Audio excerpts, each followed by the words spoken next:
لو تناهيتم إلى سر الحياة وصنعتم كائنا حيا نرى لم نزد إلا يقينا بالإله لم نزد إلا يقينا آج دنیا میں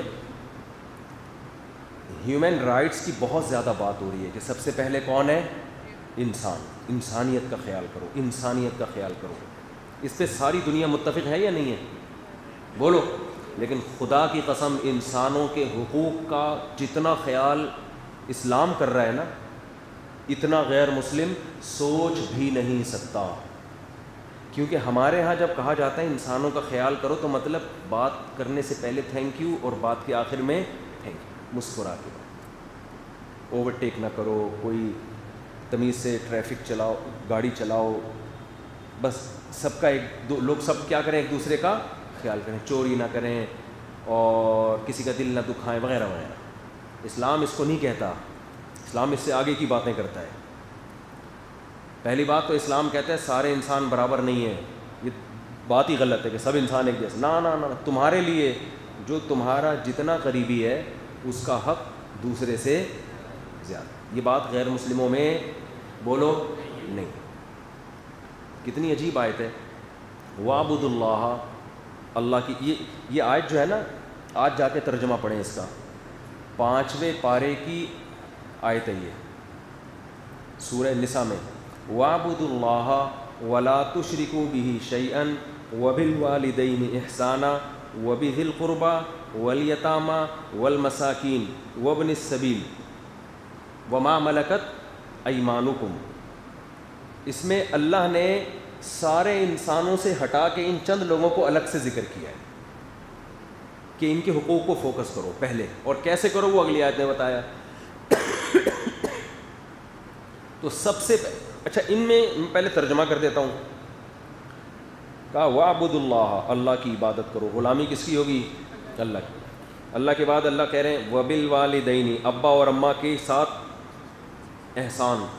احسان کہتے ہیں کہ ایکسیلنسی پیدا کرو, اتنے اچھے بن جاؤ کہ لوگ کہیں یہ باپ اور ماں کے ساتھ اچھا نہیں ہے بلکہ بولو نا بہت اچھا ہے. وَلَا تُشْرِكُوا وَاعْبُدُوا اللَّهَ وَلَا تُشْرِكُوا بِهِ شَيْئًا, اللہ کے ساتھ شریک نہ کرو. پھر وَبِالْوَالِدَيْنِ إِحْسَانًا, پھر اللہ کہتا ہے وَبِذِي الْقُرْبَى, اور جو قرابت دار ہیں, قرابت دار رشتہ دار. تو کیا مطلب اس میں اللہ نے بتا دیا کہ جس کا رشتہ جتنا قوی اس کا حق اتنا بولو زیادہ. وَبِذِي الْقُرْبَى وَالْجَارِ ذِي الْقُرْبَى, پھر وہ پڑوسی جو تمہارے قریب رہتا ہو. یعنی رشتہ داروں کے بعد سارے انسانوں کو اللہ ایک طرف کر رہا ہے. پہلے بھائی ریلیشن قائم کرنا ہے نا, آج کل وہ ہو رہے ہیں ریلیشن شپ میں ماسٹر کر رہے ہیں لوگ. حقیقت بتا دوں کہ ماسٹر کر رہے ہیں کہ کیسے ایک دوسرے کے حقوق ادا کرنے, یعنی ریلیشن کیسے رکھنا ہے. ان کو کوئی پی ایچ ڈی کرنے کی ضرورت نہیں ہے قرآن کی آیت پڑھنے.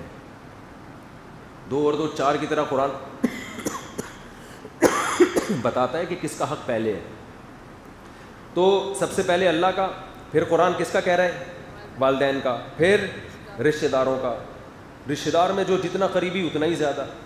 پھر اچھا ماں باپ رشتہ داروں میں ہی آتے ہیں لیکن ان کو الگ سے بیان کیا, بھائی وہ تو ایسا نہ ہو کہ ان کو عام رشتہ داروں میں لے آؤ, بہن بھائیوں کی طرح ان کو سمجھنا شروع کر دو, یا اولاد کی طرح, یا بیوی کی طرح, یا ساس سسر کی طرح. نہ, اللہ کے بعد وہ سب سے زیادہ فوکس انہی کو کرنا ہے تمہیں. پھر قرآن کہہ رہے وَبِذِي الْقُرْبَى, رشتہ داروں کے ساتھ. وَالْجَارِ ذِي الْقُرْبَى, پھر وہ پڑوسی جو آپ کے قریب رہتا ہو. وَالْجَارِ الْجُنُبِ, پھر وہ پڑوسی جو اس کی نسبت دور ہو. یعنی ایک شخص دوسری گلی میں رہتا ہے اور ایک آپ کی گلی کے کارنر پہ رہتا ہے, تو اسلام کہہ رہی ہے جو آپ کی گلی کے اگرچہ کارنر پہ آپ کے گھر کے ساتھ نہیں ہے لیکن اس کا حق دوسری گلی والے سے, کیونکہ یہ اس کی نسبت آپ کے قریب ہے, پڑوس میں آپ کے.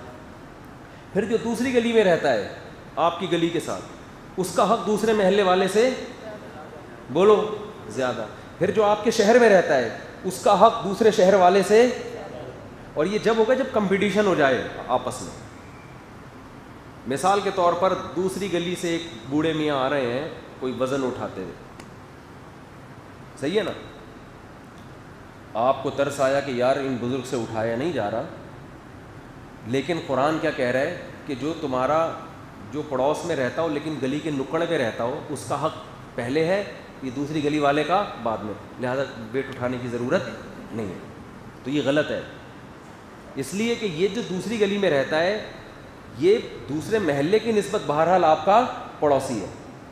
ہاں جب ٹکراؤ ہو جائے، ایک بزرگ وہ ہیں جو آپ کی گلی کے نکڑ پہ رہتے ہیں، وہ وزن تھیلا آٹے کا تھیلا اٹھا کے جا رہے ہیں، ایک وہ ہیں جو دوسری گلی میں رہتے ہیں، تو آپ دونوں تھیلے تو نہیں اٹھا سکتے نا، ورنہ پھر آپ کو کون اٹھائے گا جب آپ لیٹ جائیں گے.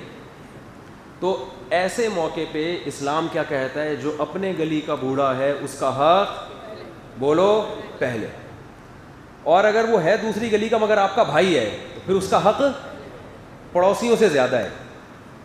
تو یہ پورا اصول بیان کر دیا، والجار ذی القربى والجار الجنب والصاحب بالجنب. قرآن کہہ رہے پڑوس میں تو نہیں ہے لیکن آپ کے پہلو میں بیٹھتا ہے آپ کے ساتھ صبح و شام، یا کسی بھی طرح سے بیٹھا ہوا ہے. اس میں تمام لوگ آ گئے، آپ کسی ادارے میں جاب کرتے ہیں اس میں جو آپ کے ساتھ بیٹھتے ہیں لوگ، پھر کچھ لوگ ایسے ہیں جو آپ ہی کے آفس میں بیٹھتے ہیں اسی کمپنی میں، لیکن ایک لڑکا ہے وہ جو آپ کے کمرے میں بیٹھتا ہے، دوسرا جو دوسرے کمرے میں بیٹھتا ہے. تو اسلام کیا کہہ رہا ہے، اس کے ساتھ اچھا سلوک کرنا ہے اس سے بھی زیادہ. سمجھ رہے ہو؟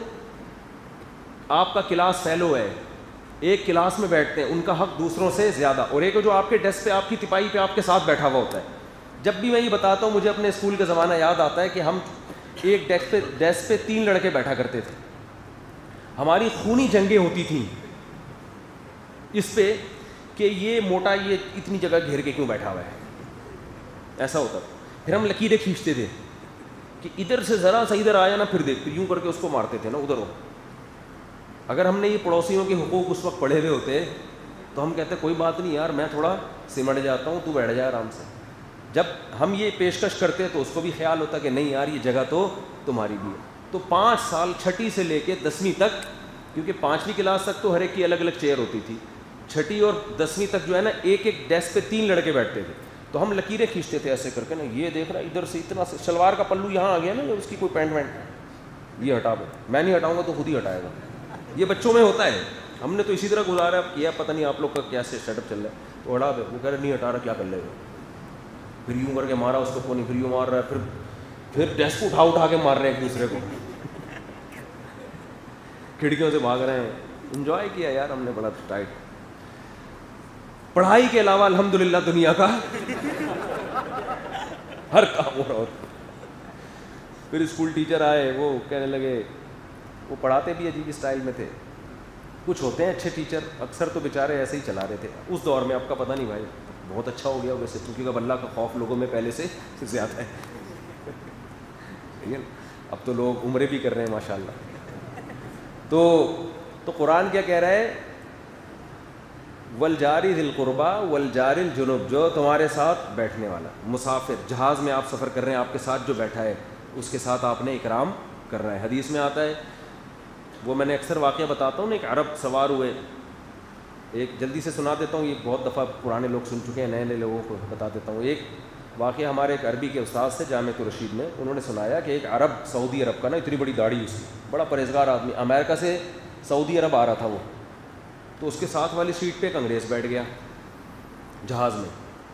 اب یہ وہ دور تھا جب بہت زیادہ نا دہشت گرد، مسلمان دہشت گرد ہوتے ہیں. اب دیکھو افغانستان میں طالبان کہاں دہشت گرد ہیں، اب کتنا اچھا سلوک کر رہے ہیں لوگ. وہاں سے خبریں آ رہی ہیں کہ جب کابل میں داخل ہوئے تو بچے ایسے کانپ رہے تھے کہ پتہ نہیں کیا کریں گے، اتنا امیج خراب کیا ہوا تھا. وہاں جا کے اتنی انہوں نے محبت دے رہے ہیں لوگوں کو، اتنی ان سے اچھی طرح سے بات کر رہے ہیں. یہاں تک مشہور کیا ہوا تھا کہ یہ لڑکیاں اٹھا کے لے جاتے ہیں. کہہ رہے ہیں وہاں کابل کی عورتیں حیران ہو رہی ہیں کہ یہ کہیں گلی میں کھڑے ہو تو نظر اٹھا کے نہیں دیکھ رہے ہوتے یہ. اور ایسے وہ دیکھا نا، وہ انٹرویو لے رہی ہے ایک امریکن صحافی، ادھر کھڑے ہوئے ہیں، اس کو ڈر لگ رہا ہے کہ مجھے گناہ نہ مل جائے کہیں. وہ لڑکی ادھر کھڑے ہو کے انٹرویو لے رہی ہے، وہ نیچے کر کے نا یوں ہی کر کے دے رہے ہیں انٹرویو یہیں سے بس. تو یہ بیچارہ کدھر اٹھائے گا یار یہ کہاں اغوا کر کے لے کے جائے گا. تو ایک انگریز عورت مسلمان ہوئی تھی افغانستان میں طالبان کے وہ حسن سلوک کو دیکھ کر، کیا نام تھا اس کے، ریڈلی کر کے کچھ، بڑی مشہور خاتون سے پھر کتاب لکھی پوری. خیر نیٹ پہ سرچ کریں گے آ جائے گا. تو قرآن کیا کہہ رہا ہے؟ والجار الجنوبی والصاحب بالجنب، جو بھی تمہارے ساتھ اٹھتا بیٹھا. ہاں تو میں واقعہ سنا رہا تھا، اس عرب نے واقعہ بتایا کہ وہ اتنا لمبی داڑھی اس عربی کی، وہ جہاز میں بیٹھا، اس کے ساتھ ایک انگریز جب بیٹھا نا، تو انگریز نے نفرت سے منہ ادھر کو پھیر لیا کہ دہشت گرد نے پتہ نہیں بم وم نہ رکھا ہوا اس نے کوئی. میڈیا نے اتنا غلط امیج بنایا ہوا ہے. تو کہہ رہے ہیں کہ یہ بات پہ ان کو پوچھ رہے ہیں. جب وہ ایئر ہاسٹس کھانے لے کر آئی تو اس نے ان کی ٹرے کی کھول دی نا، کیا پہلے آپ. تو انگریز بڑا متاثر ہے، یار یہ تو میرا بڑا خیال کر رہا ہے، رپورٹ تو اس کے خلاف سنی تھی. تو اس نے پوچھا آپ ایسا کیوں کر رہے ہو؟ تو کہتے ہیں میں نے اس کو بتایا کہ نبی نے فرمایا من کان یؤمن باللہ والیوم الآخر فلیکرم جارہ، جو اللہ اور آخرت پر ایمان رکھتا ہے اس کو چاہیے اپنے ساتھ بیٹھنے والے کے ساتھ اچھا سلوک کرے، اکرام کرے، عزت دے اس کو. صرف اچھا سلوک نہیں، اکرام. فلیکرم کا مطلب اس کو رسپیکٹ دے، عزت دے. تو بڑا حیران ہوا کہ اسلام کا تو ہم نے سنا تھا دھماکے ہی کرتے ہیں یہ لوگ، اور تو کچھ نہیں آتا ان کو. اچھا خود یہ لوگ جو مرضی کرتے رہیں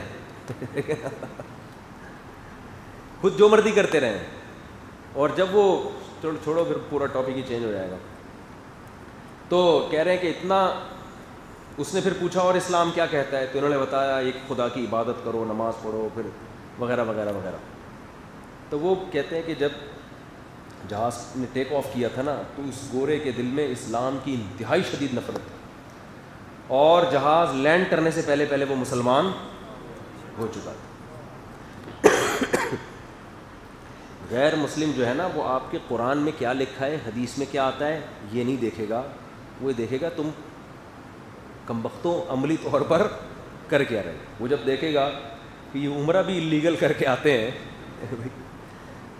اور کسی اور کی، اچھا پیسے دینے لوگ قرضہ مانگ رہے ہیں، ان کا قرضہ نہیں دے رہے اور حج کر کے آ رہے ہیں. تو بھائی پہلے تو جو جس کا پیسہ ہے اس کو دو نا. تو عجیب سیٹ اپ چل رہا ہے. تو خیر قرآن کیا کہہ رہا ہے؟ جو آپ کے ساتھ اٹھنے بیٹھنے والے لوگ ہیں ان کے ساتھ بھی کیا کرو؟ اکرام. یہ اصل مقصد نہیں تھا میری یہ آیت، یہ تو میں تمہید کے طور پہ بتائی. آگے اصل بات شروع ہوتی ہے. آگے قرآن کیا کہہ رہا ہے؟ ان اللہ لا ہاں پھر آگے مزید بھی ہے وما ملکت ایمانکم، اپنے ماتحت اور غلاموں کے ساتھ اچھا سلوک کرو. کس کے ساتھ؟ ہاں والجار ذی القربى والصاحب بالجنب وابن السبیل والجار الجنوب والصاحب بالجنب. والجار الجنوب کا مطلب دور کا پڑوسی، والصاحب بالجنب جو تمہارے ساتھ بیٹھنے والا ہے، کوئی بھی ہو. اور آگے قرآن کہہ رہا ہے کہ وما ملکت والصاحب بالجنب وابن السبیل، اور مسافروں کے ساتھ. بتاؤ ہمارے ہاں جب پتہ چل جائے کہ یہ بندہ باہر سے آیا ہے، اسے ٹیکسیوں کے ریٹ معلوم نہیں ہے، اسے نہیں پتہ خربوزے کے ایکچوئل ریٹ مارکیٹ میں چل کیا رہے ہیں، تو اس کے ساتھ طبیعت سے برا سلوک ہوتا ہے کہ نہیں ہوتا؟ وہ تھوڑے دنوں میں خود خربوزے جیسا بن جاتا ہے، اس کا منہ ایسا ہو جاتا ہے بیچارے. اتنا دھوکہ دیتے ہیں، پتہ چل جائے کہ یہ اجنبی ہے. تو قرآن کیا کہہ رہا ہے؟ مسافر کے ساتھ اچھا سلوک. اور وما ملکت ایمانکم، اور غلاموں کے ساتھ جو ماتحت غلام ہیں. غلام بھی آ گئے اس میں، اور جو آج کل ملازمین آپ کے گھر میں ماسیاں کام کر رہی ہیں یا آپ کے نوکر چاکر، سب آپ کے ماتحت ہی ہوتے ہیں، سارے اس میں آ گئے. ان کے ساتھ اچھا سلوک کرو. ہوا و حرص والا دل بدل دے، میرا غفلت میں ڈوبا دل بدل دے.